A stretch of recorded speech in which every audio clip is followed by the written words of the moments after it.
نبی کریم صلی اللہ تعالیٰ علیہ وآلہ وسلم کی ولادت کے وقت بے شمار معجزات کا ظہور ہوا۔ مدارج النبوہ میں ہے کہ آپ کی والدہ ماجدہ حضرت سیدہ آمنہ رضی اللہ تعالیٰ عنہ فرماتی ہیں کہ حضور کی ولادت کے وقت میں گھر میں تنہا تھی اور آپ کے دادا حضرت عبد المطلب رضی اللہ تعالیٰ عنہ اس وقت طواف کعبہ میں مشغول تھے، جبکہ آپ کے والد جناب عبداللہ آپ کی ولادت سے 4 ماہ قبل ہی مدینہ پاک میں وصال فرما چکے تھے۔ آپ فرماتی ہیں کہ جب حضور کی ولادت کا وقت آیا تو میں نے دیکھا کہ کوئی شے میرے گھر کی چھت سے گھر میں داخل ہو رہی ہے تو مجھ پر ہیبت کی کیفیت طاری ہو گئی، اور اس کے بعد میں نے دراز قد حسین و جمیل عورتوں کو دیکھا جو میرے ارد گرد آ کر جمع ہو گئی اور انہوں نے مجھے مشروب پیش کیا۔ وہ مشروب دودھ سے زیادہ سفید، شہد سے زیادہ میٹھا اور برف سے زیادہ ٹھنڈا تھا، اور مجھ سے کہا گیا کہ آپ یہ مشروب نوش فرمائیں۔ تو جناب سیدہ آمنہ فرماتی ہیں کہ میں نے ان سے پوچھا کہ آپ کون ہیں، تو انہوں نے جواب دیا کہ ہم آسیہ اور مریم ہیں اور ہمارے ساتھ یہ ساری جنت کی حوریں ہیں۔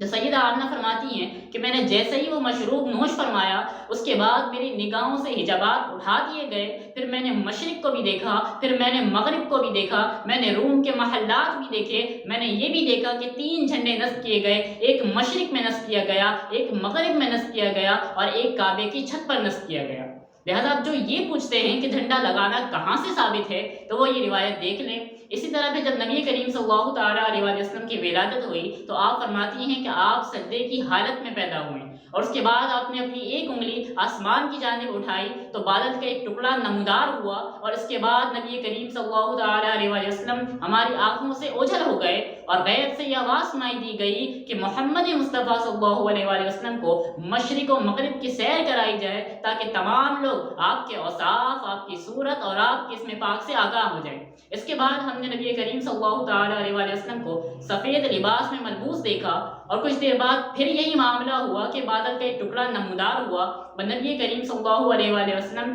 ہماری نگاہوں سے اوجھل ہو گئے، اور اس بار یہ ندا سنائی دی گئی کہ تمام جنوں اور چرند پرند کو نبی کریم صلی اللہ تعالیٰ علیہ وآلہ وسلم کی زیارت کرائی جائے۔ تیسری بار پھر یہی معاملہ ہوا کہ بادل کا ایک ٹکڑا نمودار ہوا اور نبی کریم صلی اللہ تعالیٰ علیہ وآلہ وسلم ہماری نگاہوں سے اوجھل ہو گئے، اور اب کی بار یہ ندا سنائی دی گئی کہ محمد مصطفیٰ صلی اللہ تعالیٰ علیہ وآلہ وسلم کو حضرت آدم علیہ نبینا علیہ السلام کی بزرگی، حضرت نوح کی رقت، حضرت ابراہیم جیسی آزمائش، حضرت اسماعیل جیسی دہن، حضرت یوسف جیسا حسن، اور حضرت ایوب جیسا صبر، اور حضرت داؤد جیسی صورت، اور حضرت عیسیٰ علیہ نبینا علیہ السلام جیسی سخاوت عطا فرما دی گئی۔ اسی طرح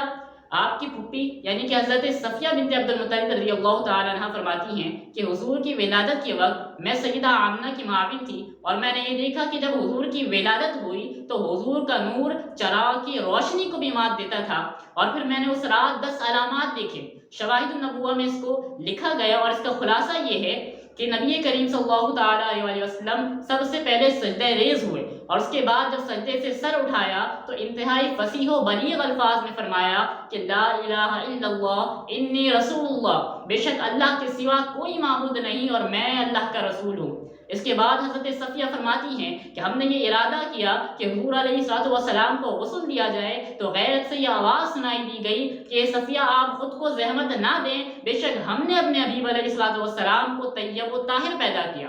اس کے بعد حضرت صفیہ فرماتی ہیں کہ ہم نے آپ کو کپڑے میں لپیٹنا چاہا تو ہم نے آپ کے پشت پر مہر نبوت دیکھی اور آپ کے کندھوں پر کلمہ شہادت کو لکھا دیکھا۔ پھر اسی طرح آپ کے معجزات میں سے ایک معجزہ یہ بھی ہے کہ جس سال آپ کی ولادت ہوئی اس سال جتنی بھی عورتیں حاملہ ہوئی اللہ تعالیٰ نے ان سب کو اولاد نرینہ یعنی بیٹوں کی نعمت سے نوازا۔ ابو لہب جو کہ آپ کے والد حضرت عبداللہ رضی اللہ تعالیٰ عنہ کے بھائیوں میں سے تھا اور حضور علیہ السلام کا بدترین دشمن اور بدترین کافر تھا، مگر جب اس کی باندھی صوبیہ نے نبی کریم صلی اللہ تعالیٰ علیہ وآلہ وسلم کی ولادت کی خوشخبری سنائی تو اس نے بھتیجے کی ولادت کی خوشی میں صوبیہ کو آزاد کر دیا۔ پھر غزوہ بدر کے بعد جب حضرت عباس رضی اللہ تعالیٰ عنہ نے اس کے خواب میں دیکھا تو حالت دریافت فرمایا تو کہا کہ خدا کی قسم میں نار جہنم میں جل رہا ہوں، مگر جب دوشنبے کی رات آتی ہے تو میرے عذاب میں تخفیف کر دی جاتی ہے، اور یہ اس وجہ سے ہے کہ میں نے حضور علیہ السلام کی ولادت کی خوشی میں صوبیہ کو آزاد کر دیا تھا۔ اب یہاں دیکھیں کہ ابو لہب جو کہ بدترین کافر ہے، حضور کا بدترین دشمن ہے، مگر حضور کی ولادت کی خوشی منانے کی وجہ سے اس کے عذاب میں تخفیف کر دیا جاتا ہے۔ لہذا اب جو مومن ہے اور حضور علیہ الصلوۃ والسلام کا امتی ہے، اگر وہ حضور کی ولادت کی خوشیاں منائے تو کیا وہ ثواب اور اجر نہیں پائے گا؟